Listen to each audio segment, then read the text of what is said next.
As the light outside fades into twilight, the village's daily rhythm slows.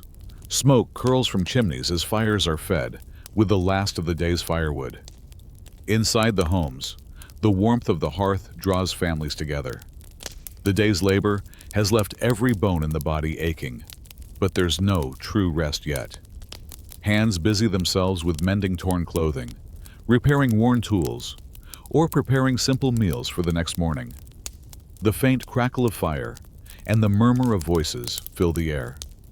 It's in these moments that stories are told, tales of saints and miracles, of distant lords and battles, of creatures lurking beyond the forest's edge. For many, these stories are more than entertainment.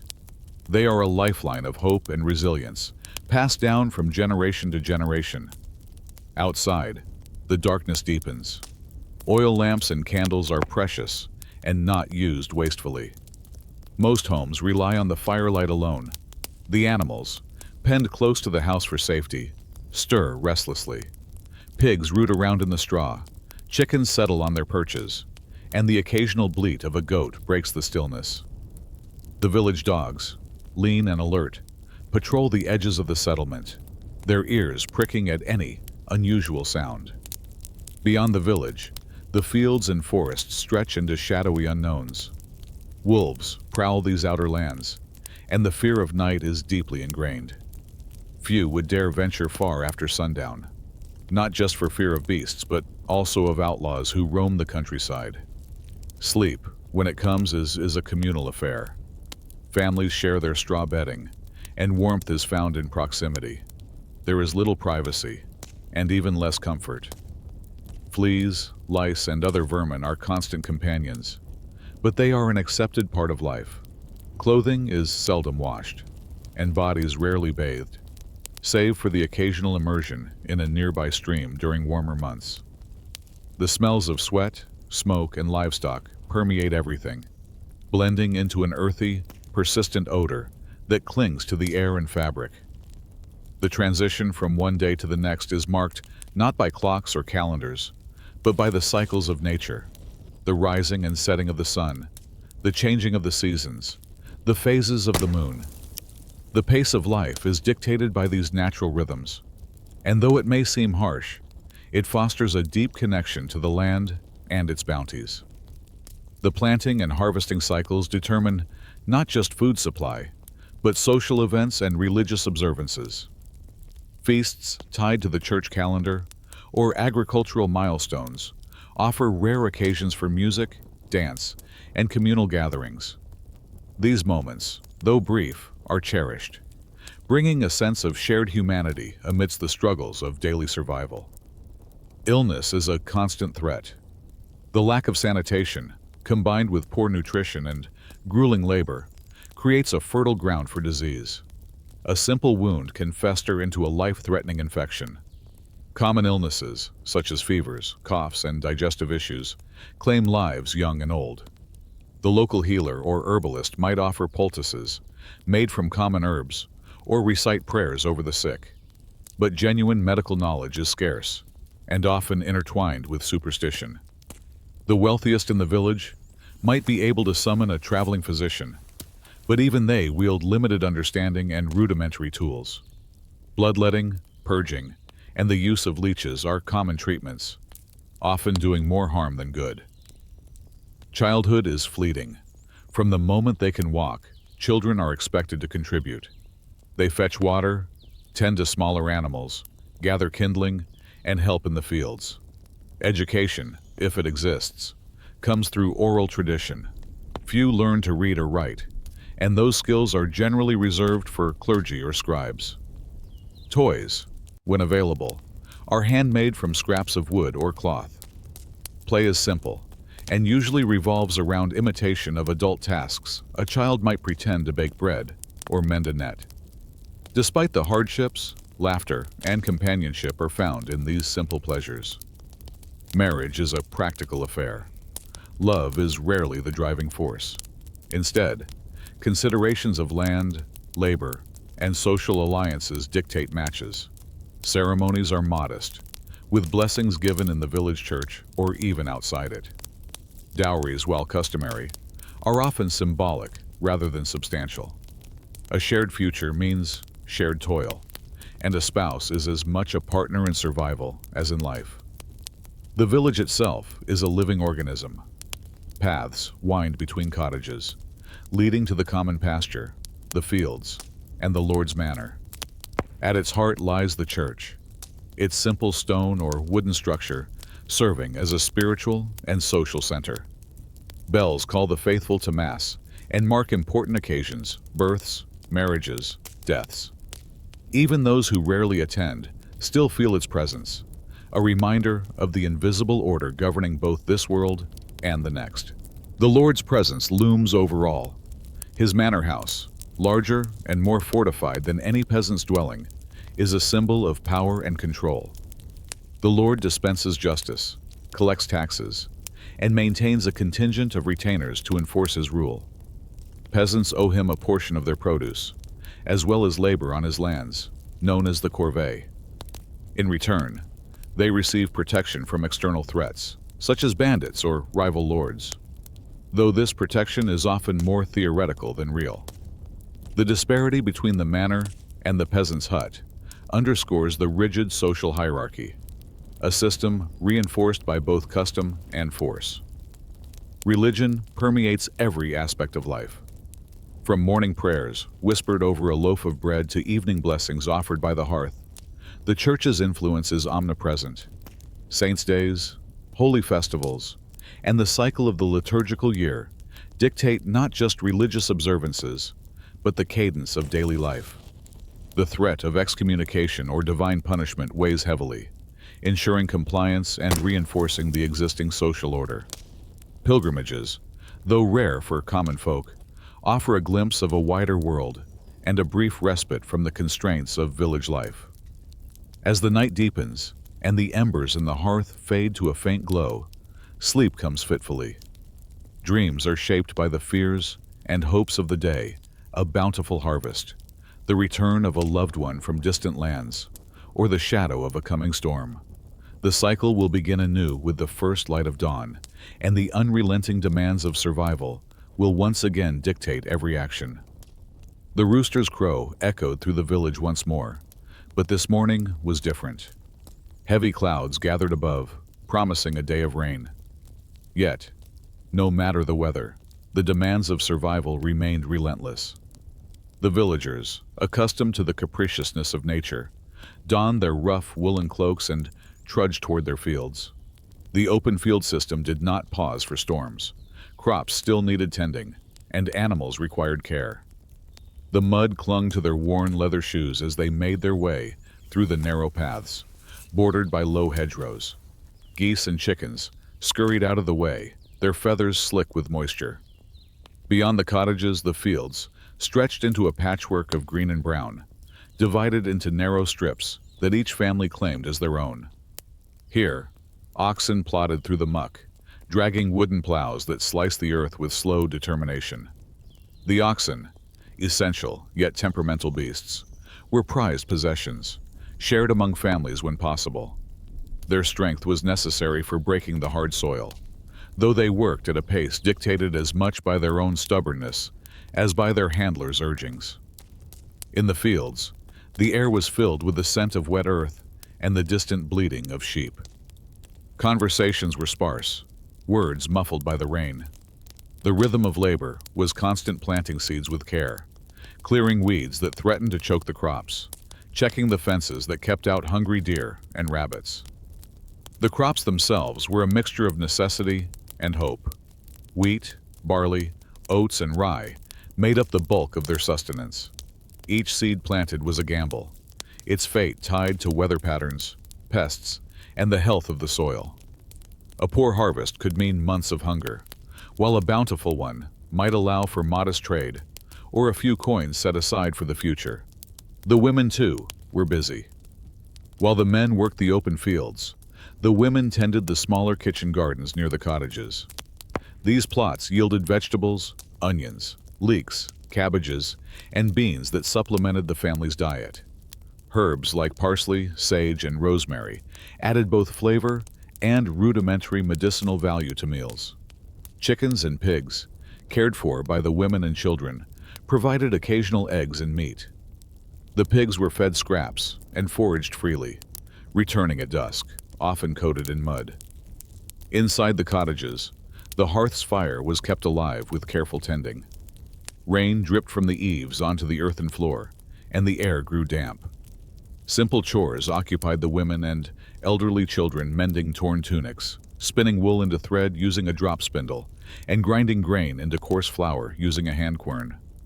The rhythmic scraping of the stone echoed through the small room, a familiar, almost comforting sound amid the steady patter of rain outside.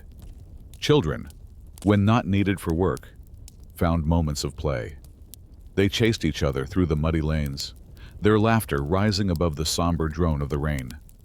Their games were simple tag, wrestling, or balancing on logs. Sometimes, they crafted dolls from scraps of cloth or fashioned toy swords from sticks. Though life was hard, childhood moments of innocence and joy still found space to flourish. The church bell tolled, calling the villagers to a brief midday prayer. Even in the rain, attendance was expected. They gathered within the simple stone church, its cool interior offering a momentary reprieve from the wet fields. The priest, robed in simple vestments, led prayers in Latin words few peasants fully understood, yet all listened with bowed heads. The teachings reinforced obedience to God, to the Lord of the manor, and to the natural order of the world. The church was both a place of worship and the village's anchor, a symbol of the divine and the eternal amidst the ever-changing cycles of life. After the prayer, a humble meal was shared at home. Leftovers from the previous night's pottage were reheated, supplemented by fresh bread if flour was plentiful. Salted herring, a staple imported from coastal towns, might appear on rare occasions, though its cost was high. Ale flowed freely, safer than water, and a welcome source of calories. As afternoon stretched into evening, the rain abated, though the sky remained heavy with clouds. Work resumed with renewed urgency, as every moment of daylight was precious. The rhythm of life was unchanging. Labor, brief moments of rest, and the ever-present awareness of survival's fragility. By sunset, the villagers gathered once more, the scent of damp earth and wood smoke filling the air. Inside the cottages, the fire blazed brighter, chasing away the chill. Simple entertainment emerged from stories told by the elders, songs passed down through generations, and even the rare visit from a traveling minstrel who might bring news from distant lands. Yet, the hardships remained ever present. The threat of illness, the uncertainty of the harvest, and the rigid social order imposed by both the local lord and the church weighed heavily. For the common peasant, life was a balance between resilience and submission, between hope and resignation. As night fell, the village quieted. The dogs barked one last time before settling near the hearth. Children curled against their mothers, and the flickering firelight painted shadows on the rough-hewn walls. Sleep came, light and restless, interrupted by dreams of tomorrow's labors. As the sun dipped below the horizon, casting long shadows over the village, the day's labor gradually came to an end. The fields, now quiet, bore the marks of the day's toil furrows, freshly plowed, crops tended, and tools left resting against the hedgerows. The villagers, weary from their efforts, made their way back to their homes, their footsteps echoing softly on the well-trodden paths. Inside the cottages, the hearth was once again the focal point. The fire, carefully stoked, provided warmth and a place to cook the evening meal. The aroma of pottage, a simple stew made from available vegetables and grains, filled the air, mingling with the scent of smoke and earth. Occasionally, bits of salted meat or fish were added, a rare treat that broke the monotony of the daily fare. Families gathered around the hearth, sharing stories and news from the day. The flickering firelight danced on their faces, illuminating expressions of fatigue, contentment, and quiet resilience. Children, their energy waning, nestled close to their parents, listening intently to tales of local legends, moral lessons, and the exploits of saints and heroes. The evening also provided time for essential tasks. Clothes were mended, tools repaired, and plans made for the next day's work. The communal nature of village life meant that cooperation was vital. Neighbors often assisted each other, sharing resources and labor to ensure the survival of all. As darkness enveloped the village, the sounds of the night emerged: the hoot of an owl, the distant howl of a wolf, and the gentle rustling of leaves in the breeze. The villagers, accustomed to these nocturnal noises, found comfort in their familiarity. Sleep came early, as the cycle of work and rest was dictated by the natural rhythms of the sun and seasons. The life of a medieval peasant was undeniably arduous, marked by relentless labor and limited resources. Yet, within this challenging existence, there was a profound sense of community, purpose, and connection to the land. The villagers' lives were intertwined with the earth they cultivated, the traditions they upheld, and the faith that guided them through times of hardship and celebration alike. As the sun rose over the distant hills, casting a golden hue upon the village, another day in medieval times began. The air was crisp with the promise of early morning dew, and the narrow pathways leading from one thatched-roofed cottage to another were already alive with quiet motion. The villagers emerged from their homes, shoulders stooped with the weight of sleep yet to leave them, faces weathered by years of toil. Life in the Middle Ages did not wait for leisure. It demanded immediate attention, with the urgency of survival threaded into every action. Men gathered near the ox pens, checking the beasts for any sign of illness or fatigue. The oxen were invaluable, not only for plowing the open fields, but also as a representation of a family's stability and fortune. Nearby, women hauled water from the communal well, their wooden buckets creaking under the weight of the morning's needs. Water was essential, not just for drinking, but for cooking, washing, and sometimes even for attempting rudimentary sanitation in a world where waste disposal systems were rudimentary at best. Streams, often shared with livestock, were both lifelines and hazards, carrying away refuse but also harboring disease. Children, barefoot and nimble, darted between homes, carrying messages from one family to another, or gathering kindling for the morning fires. Their laughter occasionally broke the quiet, though even they were mindful of the work that awaited. A child's role in medieval life was not idle. From an early age, they were woven into the fabric of daily labor, whether by watching younger siblings, tending small animals, or assisting in the fields. Education, as we know it today, was a privilege reserved for the children of nobility, or the rare village boy destined for the church. In the fields beyond the village, the open field system once again dictated the pace of life. This system, where families worked long strips of land assigned to them within communal fields, required coordination and mutual agreement.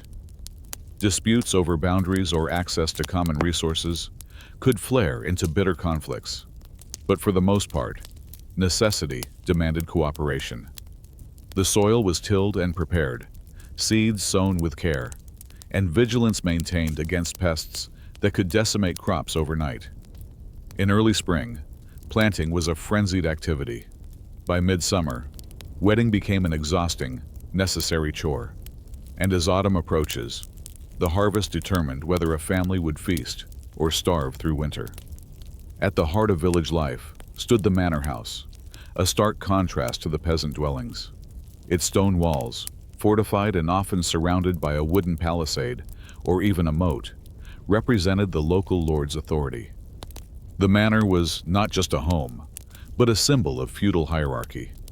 Here, the lord held court, collected rents and tithes, and administered justice. Peasants owed him labor, whether in the form of days spent working his domain fields, or specific obligations such as repairing roads and maintaining defenses. This feudal arrangement, rigid and unyielding, left little room for upward mobility. The lord's word was law, and his favor or disfavor could shape a family's fortunes. Inside the peasants' cottages, life was a study in resilience and adaptation. The single-room homes, often shared by an entire family and a few animals, were sparsely furnished. Wooden benches, rough-hewn tables, and straw pallets served as furniture. The floor was packed earth, sometimes strewn with rushes or herbs to absorb spills and odors. Smoke from the hearth, lacking a chimney to escape through, filled the air and coated walls in a layer of soot. Ventilation was poor, and respiratory ailments were common. Yet the hearth was an indispensable source of warmth, light, and sustenance. Meals were dictated by availability and season. A typical day's fare might consist of dark bread made from rye or barley, thin pottage flavored with whatever vegetables were on hand, and, for those who could afford it, a piece of cheese or a boiled egg. Meat was rare, often reserved for holidays or when a household could slaughter an animal past its prime. Even then, preservation was essential, using salt or smoke to stretch limited supplies. Ale was a staple beverage, safer than often contaminated water and providing necessary calories. On feast days or during harvest celebrations, villagers might enjoy more lavish fare, roasted meats, fresh fruits, and even spiced pies if ingredients were available. Religion infuses every aspect of daily life. The church bell rang out the canonical hours, marking times for prayer and reminding all of their place within God's plan. The village priest, though often as humble in origins as his flock, wielded significant influence. He was not only a spiritual guide, but also a record keeper, mediator, and sometimes even a physician. Baptisms, marriages, and funerals were conducted with solemnity, each a rite of passage connecting the villagers to the larger world of Christendom. Superstition mingled with faith. Illness was often attributed to sin or the malevolent influence of witches and spirits. Remedies ranged from herbal concoctions to prayers and charms. The concept of hygiene was rudimentary. Bathing was rare, reserved for special occasions, or when health necessitated. Instead, cleanliness was a matter of shifting layers of clothing and occasionally scrubbing hands and faces with rough cloth. As the day wore on, the rhythms of work continued unabated. Women spun wool, wove cloth, and prepared food while keeping an eye on children and livestock.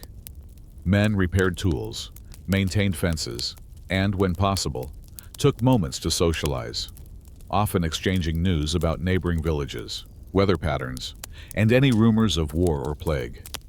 Even amid hardship, a sense of community prevailed, with mutual support networks ensuring that no family faced disaster alone if it could be helped. By late afternoon, the sun began its descent, painting the sky in hues of gold and crimson. Shadows lengthened and the air cooled.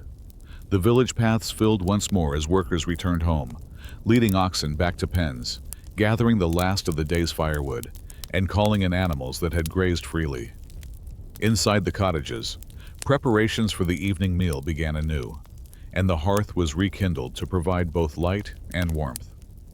As darkness fell, the sounds of the village softened the murmurs of conversation, the crackling of fires, and the distant lowing of cattle. The stars emerged above, brilliant, in a sky unpolluted by artificial light, offering a celestial reminder of a world vast beyond comprehension. Sleep beckoned, yet minds remained occupied with thoughts of tomorrow's labor, the unpredictable whims of nature, and the hope that, through perseverance and faith, they might see another dawn.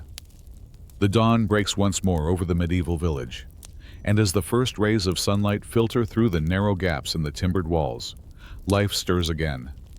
The morning air is sharp with the scent of damp earth, smoke from the village fires, and the faint aroma of animals in the nearby pens. In this moment, before the labor begins anew, the world feels fragile, yet full of quiet purpose. Unlike the modern day, where one might awake to the hum of electricity or the buzz of machines, the medieval villagers' senses are attuned to nature's rhythms. The crowing of roosters, the clatter of hooves, the murmur of nearby streams all form a backdrop to a life defined by its place in the natural order. The starkness of this existence becomes clear quickly. There is no luxury of time or ease. Every breath taken and every muscle moved must serve the cause of survival. As the villagers emerge, their faces etched with fatigue, yet steady with resolve, the social fabric of medieval life reveals itself more distinctly. The lord and his retinue dwell in a large stone manor, towering above the village like a guardian or a sentinel. Their wealth, power, and authority are palpable, casting a long shadow on the humble cottages below. The peasants, tied to the land by the bonds of serfdom, owe their labor and loyalty to the lord, who in turn offers protection and governance. The serfs' days are packed with duties beyond simple farming. They maintain roads and bridges, repair fences, and contribute to the upkeep of the manor's extensive grounds. Their obligations are rigidly enforced through local courts and overseers, men who represent the lord's interests with little mercy. Failure to meet these demands risks harsh penalties, fines, confiscation of goods, or physical punishment. This system ensured control but bred resentment and quiet desperation beneath the surface. Yet, even within this hierarchy, there were subtle nuances and variations. Some peasants held slightly more land or skills, and thus commanded a bit more respect, or had marginally better living conditions. Artisans, such as the blacksmith, the carpenter, and the miller, played essential roles in the community, their expertise elevating them above pure subsistence farmers. Their crafts required not just strength, but knowledge, passed through apprenticeships and refined over years. The daily work itself was grueling. Before dawn, men and women alike bent over fields to sow, weed, or harvest crops, their backs strained under the weight of tools and the earth's resistance. The tools were simple wooden plows pulled by oxen, sickles for cutting grain, and shovels fashioned from wood and iron. Precision was impossible. The land was unforgiving, and every effort required physical endurance. Women managed household chores, spinning wool, baking bread, and caring for children and animals, tasks that demanded constant attention. Hunger was never far away. The typical diet was monotonous and heavily reliant on coarse bread made from rye or barley, supplemented by pottage, a thick stew of vegetables and legumes. Meat was a rare luxury, often reserved for special occasions or the Lord's table. Malnutrition was common, weakening bodies and making them vulnerable to disease. Disease itself was a constant menace. Plagues, fevers, and infections spread swiftly through overcrowded homes and unsanitary conditions. Medicine was primitive, combining herbal remedies with superstition. The church offered spiritual solace, but physical suffering was an accepted part of life. Infant mortality was high, life expectancy low, and many never saw beyond their 40th year. Despite the hardships, social bonds within the village were strong. Festivals, religious observances, and communal work fostered a sense of belonging. Weddings, christenings, and harvest celebrations brought moments of joy and relief from relentless toil. The church was central not only to faith, but to community cohesion, reinforcing shared values and providing a structure to life's uncertainties. However, beneath this surface of tradition and community lay tensions fueled by inequity and fear. Peasants sometimes whispered of rebellion or escape, though opportunities were scarce. The Lord's courts were merciless to dissent. Still, stories of resistance, secret meetings, sabotage, or flight to towns hinted at the undercurrent of unrest. The medieval world was one of stark contrasts: beauty and brutality, faith and fear, community and isolation. To survive even one day in such a world demanded more than physical strength. It required resilience, adaptability, and a deep understanding of one's place in a complex social order. The question remains, could you endure this harsh reality, where every day was a battle for survival, every night a test of endurance against the unknown? The morning air in the medieval village was crisp and tinged with the scent of dew-soaked earth and wood smoke. As the villagers rose from their straw-filled beds, their routines unfolded with mechanical precision, honed by years of hardship and survival. Every movement was deliberate, There was no room for waste or hesitation in a world that demanded all one's strength and attention. The labor ahead was daunting. Fields awaited tending, animals needed care, and homes required constant maintenance to fend off the cold and damp. In a society where wealth and resources were scarce, every piece of firewood saved and every meal stretched mattered deeply. Peasant men armed themselves with the basic tools at their disposal: wooden plows reinforced with iron, heavy sickles for reaping grain, and simple hand axes. Women carried water in heavy buckets from communal wells and stoked the hearth fires to prepare the day's meals. Children, still too young to engage in the hardest labor, ran errands, fetched firewood, or helped with smaller tasks. From the youngest to the oldest, survival was a collective effort. Outside the village, the landscape stretched out in a patchwork of fields, forests, and pastures. The open fields were cultivated in strips, separated by narrow ditches or hedgerows. The three-field system was common, with one field left fallow each year to regain fertility, while the others produced wheat, barley, or legumes. Crop rotation was rudimentary, but essential to sustaining the soil's productivity in the absence of modern fertilizers. Weather was a relentless force, shaping the day's work and the village's fortunes. A sudden storm could wash away tender seedlings, a dry spell could parch the earth, and an early frost could ruin a crop. Villagers watched the sky with anxious eyes, praying for favorable conditions. For without a good harvest, the specter of famine loomed large. The animals, both vital and vulnerable, demanded constant attention. Cows provide milk, sheep wool and meat, pigs fat for lard. The loss of a single animal could spell disaster. As such, the animals were often corralled close to homes at night, guarded against wolves and thieves. Despite these precautions, attacks were frequent, and the nights were filled with the occasional howling of distant predators. Meanwhile, life within the village walls was governed by strict routines and social rules. The Lord Steward held court regularly, overseeing disputes, collecting taxes, and enforcing the law. The peasants lived in a constant state of subservience, their autonomy limited by customs and obligations that bound them to the land and its owner. The concept of personal freedom was foreign to many, and the reality of serfdom was a harsh prison disguised by tradition. Still, within these constraints, small pockets of joy and agency persisted. Festive days were a chance to wear the finest homespun garments, to sing, dance, and share food and drink beyond the meager daily rations. Music and storytelling brought moments of escape from the grinding routine, while marriages forged alliances and strengthened communal bonds. The village blacksmith was a linchpin of survival. His forge was a place of constant activity, the clanging of hammer on anvil echoing through the day. He crafted and repaired essential tools and weapons, his skill highly valued by all.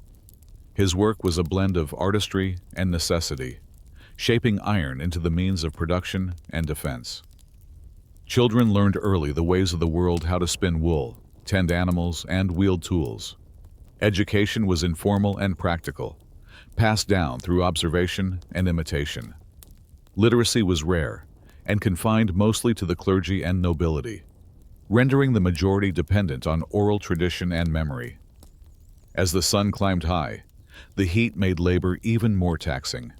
Sweat soaked through coarse tunics, and backs ached from bending over fields. Still, the work could not pause.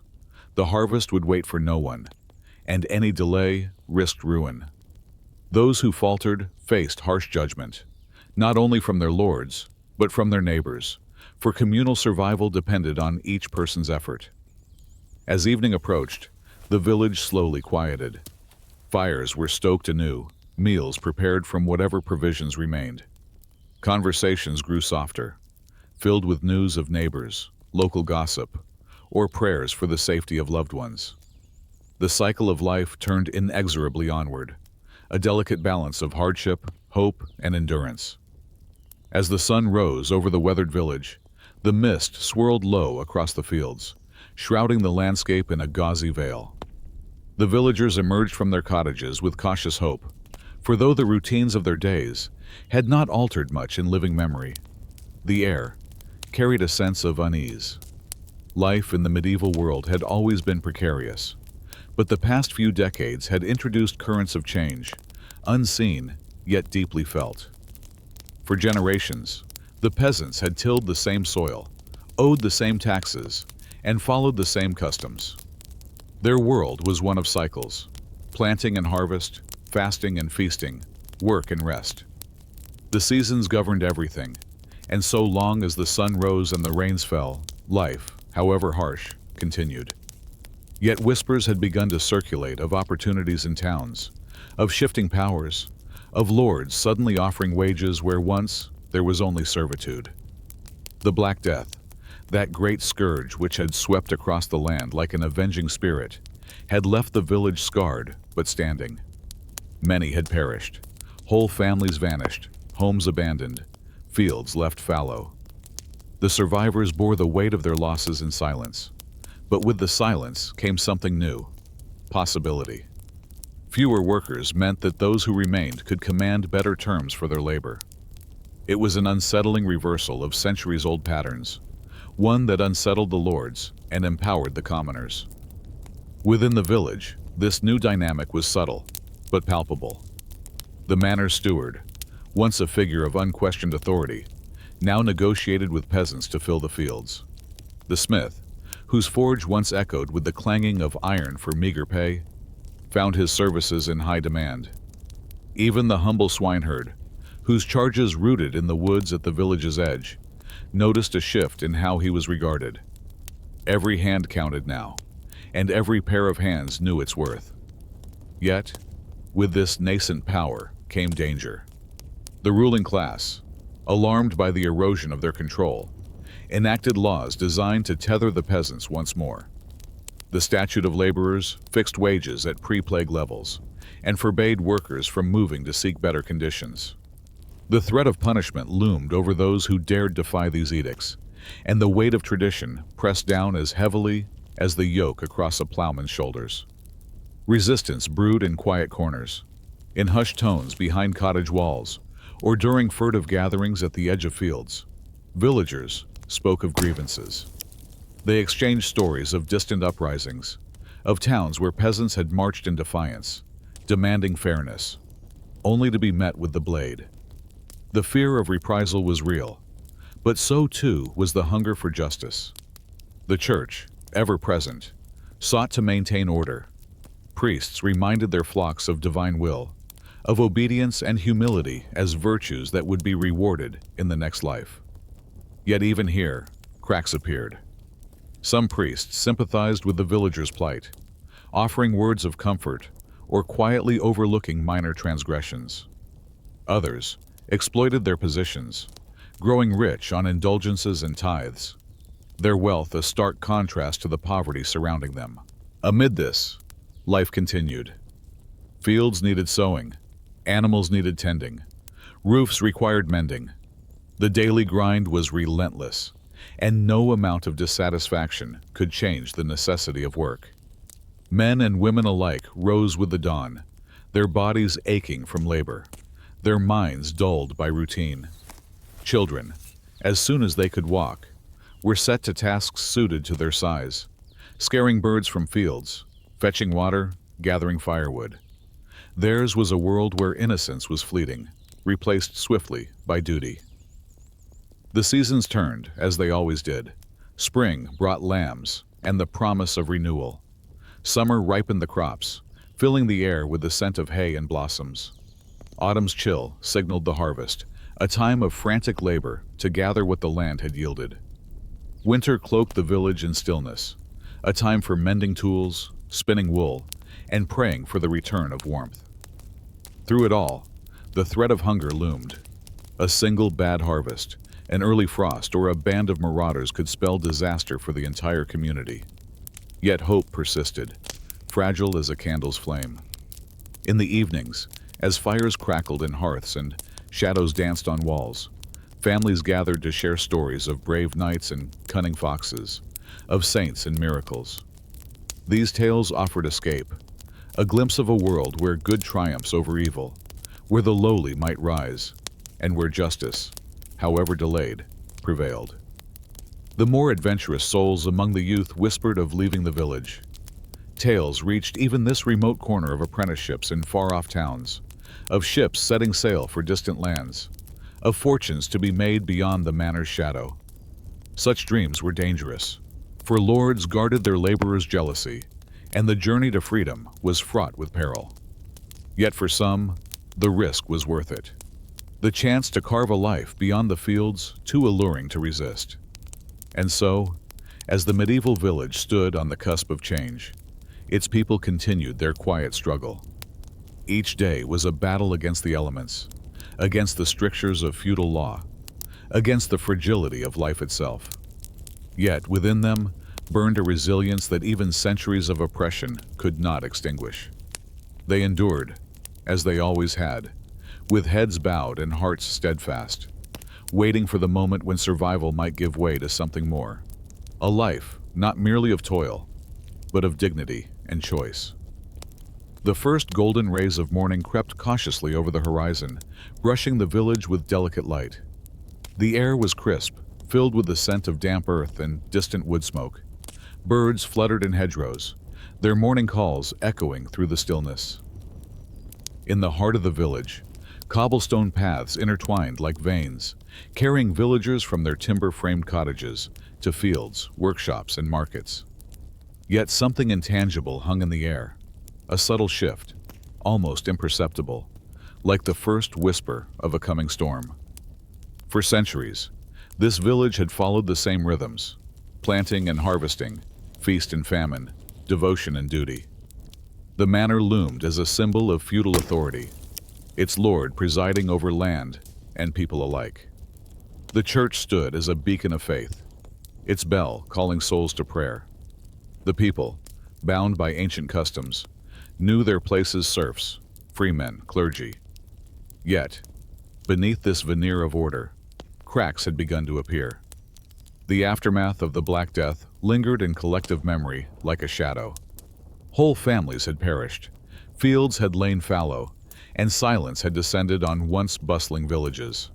Now, years later, the survivors had adapted, their resilience hardened by loss. With fewer hands to work the land, laborers found themselves in unexpected positions of power. No longer mere cogs in the manorial machine, they were in demand. Some demanded wages instead of customary obligations, while others negotiated for the right to cultivate personal plots. The feudal grip was loosening, and though the manor still stood, its foundations trembled beneath the weight of necessity. In this village, we meet Alice, a young woman with eyes sharp as flint and calloused hands accustomed to hard work. She rose with the dawn, tying her unruly hair back with a strip of linen. Her father had succumbed to the plague years ago, leaving her to tend their modest plot.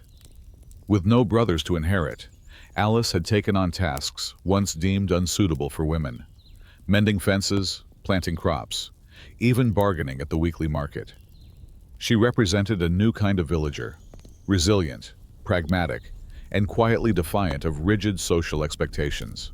Alice's neighbor, Oswin the blacksmith, was another emblem of change. His forge crackled with life each day, the hammering of iron on an anvil, a steady rhythm in the village. Oswin's craft had gained renown beyond the village boundaries, with merchants and nobles alike seeking his skill. He was no longer merely a tradesman bound to a lord's whim. He was an entrepreneur, a creator of tools and weapons that empowered him with both wealth and influence. In his shop, apprentices eagerly learned the trade, knowing that mastery of the forge offered a path to a better life. The village's social fabric was also shifting. Yeomen, once indistinguishable from their peasant neighbors, were now asserting their status. These freeholding peasants owned or leased larger parcels of land, hired laborers, and engaged in commerce. Their homes, though still humble, boasted stone foundations and glazed windows, small but telling signs of prosperity. Among them was Robert, whose family had managed to purchase additional acreage after the plague. Robert's children, dressed in wool dyed a rich green, attended informal lessons at the priest's house, learning to read and write, a privilege previously reserved for clergy and nobility. The priest, Father Edric, was a thoughtful man, torn between loyalty to the church and empathy for his flock. He had witnessed the slow erosion of ecclesiastical authority as reformist ideas whispered through the countryside. Though sermons remained steeped in Latin and orthodoxy, murmurs of dissatisfaction stirred. Villagers questioned the wealth of bishops, the sale of indulgences, and the rigid dogma that seemed increasingly out of step with their lived realities. Father Edric responded with compassion, offering guidance that blended doctrine with common sense, earning the respect of his parishioners. Markets and fairs had become bustling centers of exchange and innovation. Alice, carrying a basket of surplus cabbages and leeks, made her way to the nearest market town, its gates bustling with traders, entertainers, and travelers. She bartered for salt, thread, and a rare piece of silk ribbon, a luxury she allowed herself. Here, news traveled swiftly. Merchants spoke of distant lands, of the rising power of city-states, and of new devices that harnessed wind and water. Artisans displayed goods of exquisite craftsmanship, delicate pottery, finely wrought jewelry, and colorful tapestries that depicted scenes of saints and heroes. The market was not merely an economic hub, but a window into a broader, changing world. Even in the domestic sphere, change was evident. Kitchens, once dark and smoky, now featured chimneys that funneled smoke outside, making the air more breathable. Pottery replaced crude wooden bowls. Iron cooking pots hung over hearths, allowing for more sophisticated stews and porridges. Linen sheets, though coarse, became more common as flax cultivation increased. Small gardens brimmed with herbs like sage and rosemary, used for both flavor and medicinal purposes. These incremental improvements reflected not just an evolution of taste, but also a growing awareness of hygiene and health. The rhythms of the agricultural calendar persisted, but adapted to new realities. With labor shortages, innovation became a necessity. Crop rotation practices improved, incorporating legumes like peas and beans to replenish nitrogen in the soil. Communal fields, once tightly controlled, saw families experimenting with new planting techniques. Even the humble plow evolved, with iron-tipped versions slicing more effectively through heavy soils. Such changes boosted yields, fostering modest prosperity despite lingering risks of famine and blight. Yet not all was tranquil. Tensions simmered as lords attempted to reassert control through statutes and taxes. Resistance, though often subtle, was palpable. Villagers petitioned for rights, protested unfair levies, and in rare instances, joined wider revolts that shook the kingdom. Alice recalled whispered conversations at night, where neighbors shared tales of uprisings in other shires, of common folk standing against the crushing weight of feudal expectations. Though these movements were often quashed, the spirit of defiance lingered like embers awaiting a spark. In the quiet evenings, villagers gathered in alehouses or around hearth fires.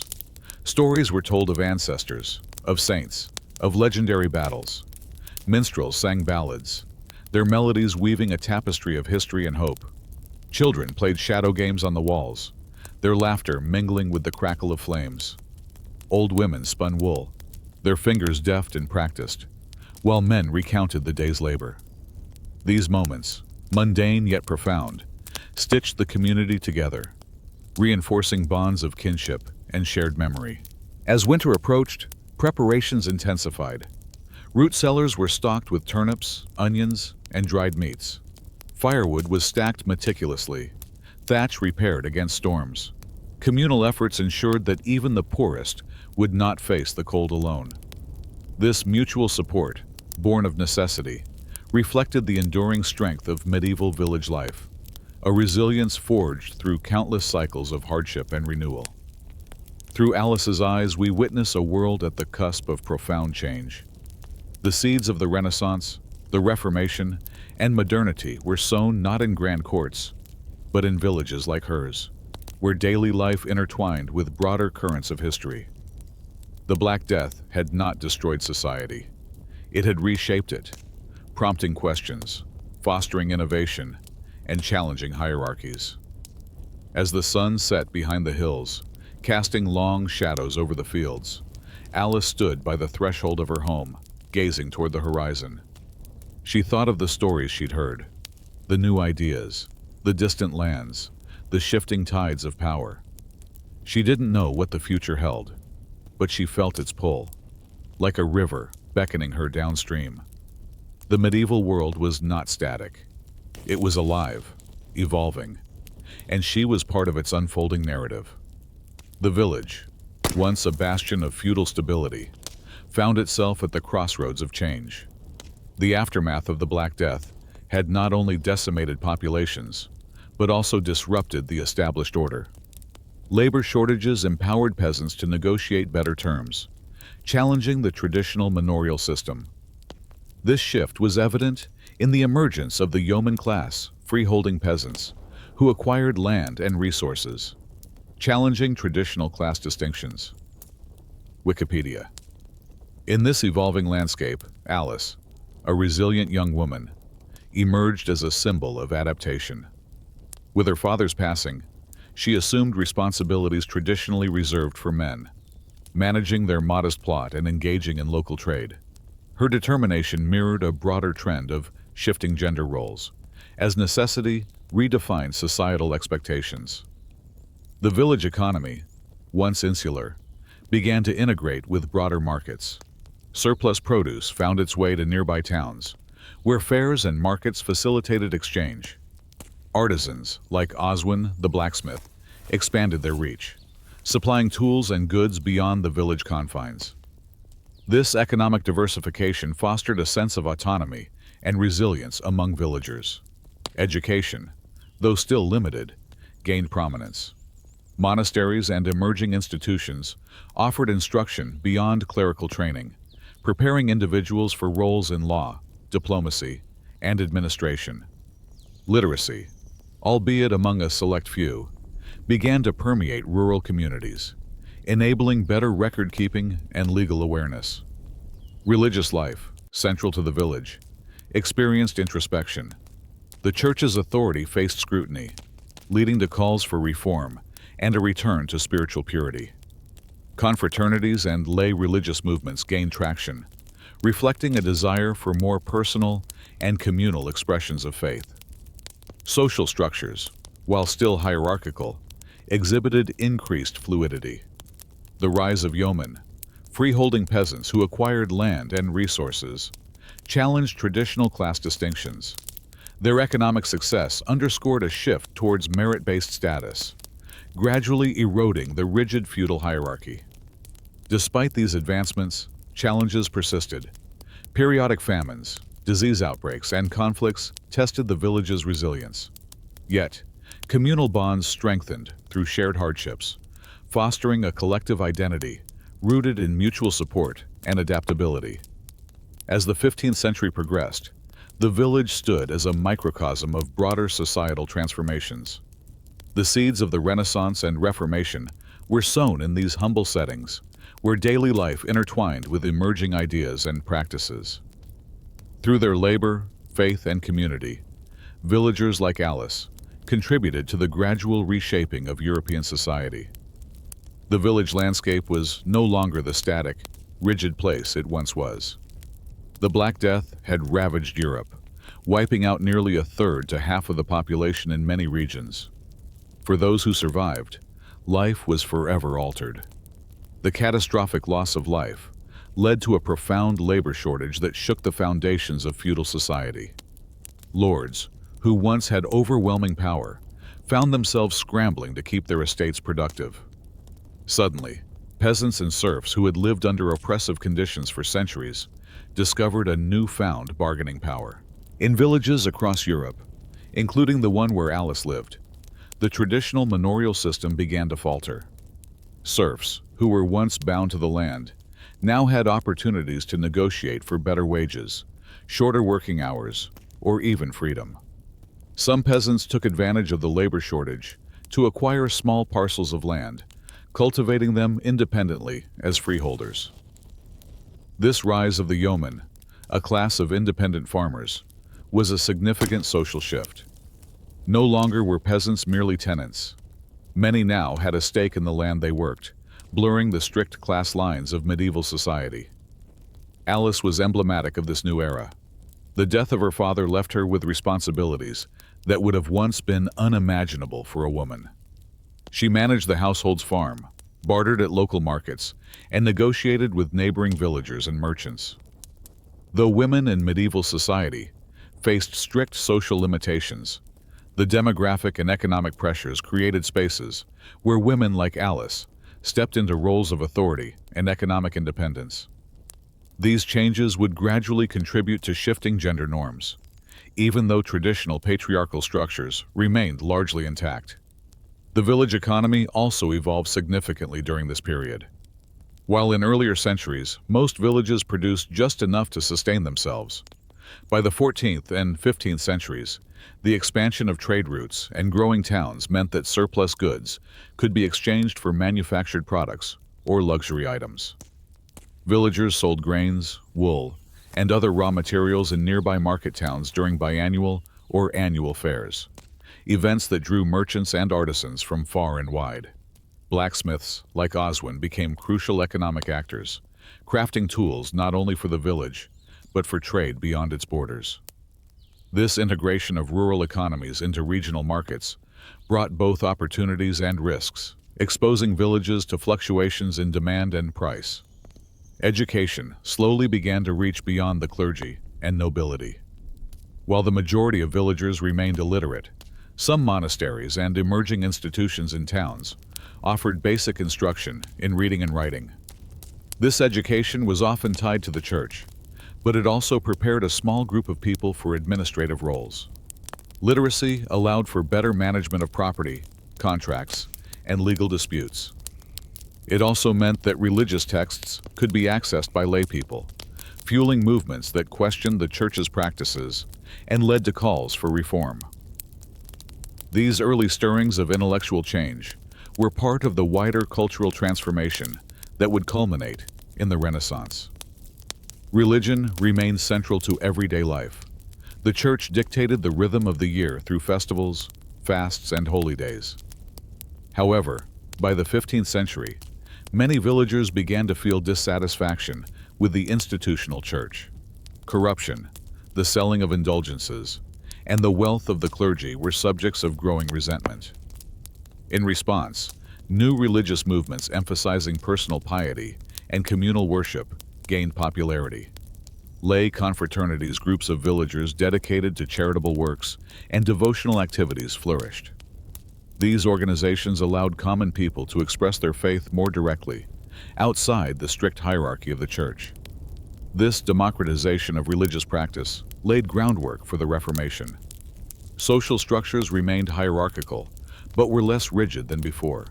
The rise of prosperous yeomen challenged the nobility's monopoly on land ownership and political power.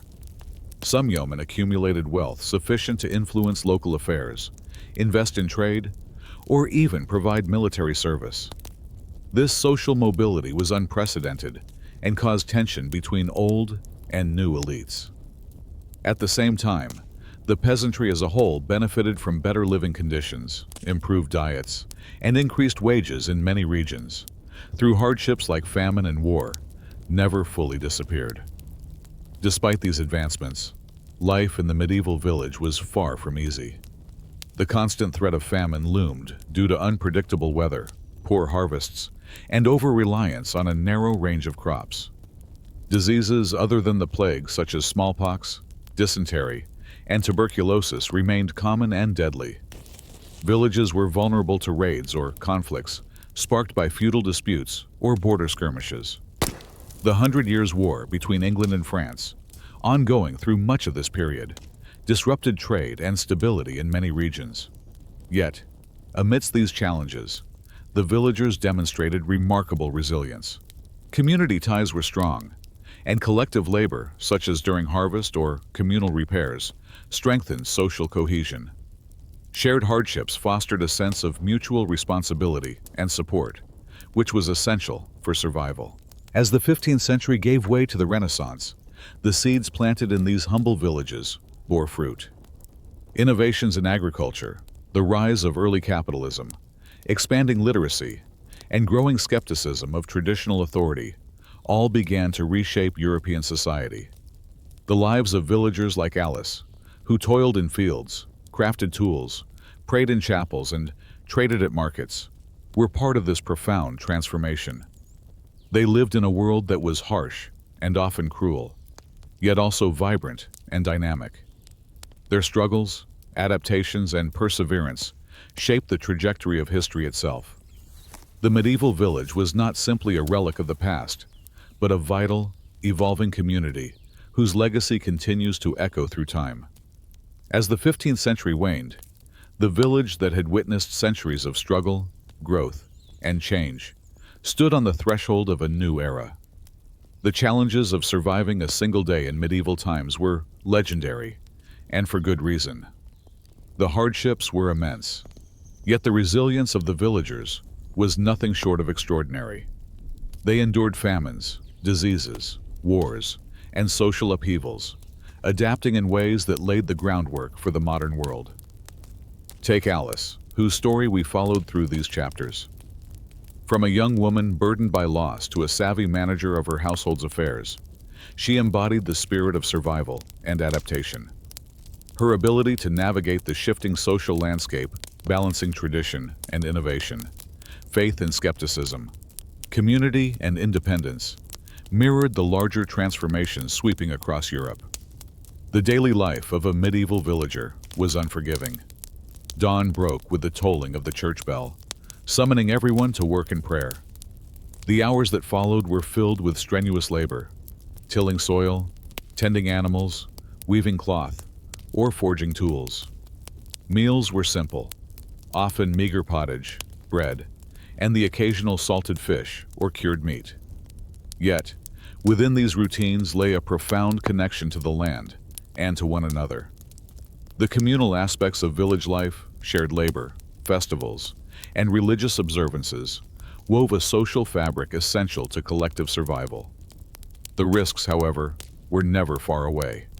Illness could strike without warning, and medical knowledge was limited and often ineffective. A bad harvest meant hunger, sometimes starvation. Political turmoil or war could devastate entire regions, displacing families and destroying livelihoods. Even with emerging markets and better opportunities, many villagers lived precariously, their futures uncertain. But from these hardships emerged innovations that slowly altered the course of history. Agricultural techniques improved, increasing yields and supporting growing populations. Trade expanded, connecting rural areas to bustling towns and cities. Literacy and education began to spread beyond elites, planting seeds for the intellectual blossoming of the Renaissance. The questioning of church authority paved the way for religious reformations that would change the spiritual landscape. Villages like Alice's were more than just isolated pockets of survival. They were engines of change. The slow but steady shifts in social roles, economic practices, and cultural beliefs fostered new ways of thinking and living. The medieval era, often remembered for its darkness and struggle, was also a time of resilience, creativity, and hope.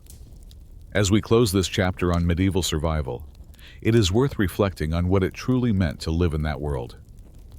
Could you survive one day in medieval times? The answer is yes, but it required strength, ingenuity, and community. The villagers' lives were harsh, their circumstances often unforgiving, but their spirit was indomitable. The legacy they left us is profound, a reminder that human endurance and adaptability can overcome even the greatest challenges. Their stories, their struggles, and their triumphs continue to inspire us as we navigate the complexities of our own world.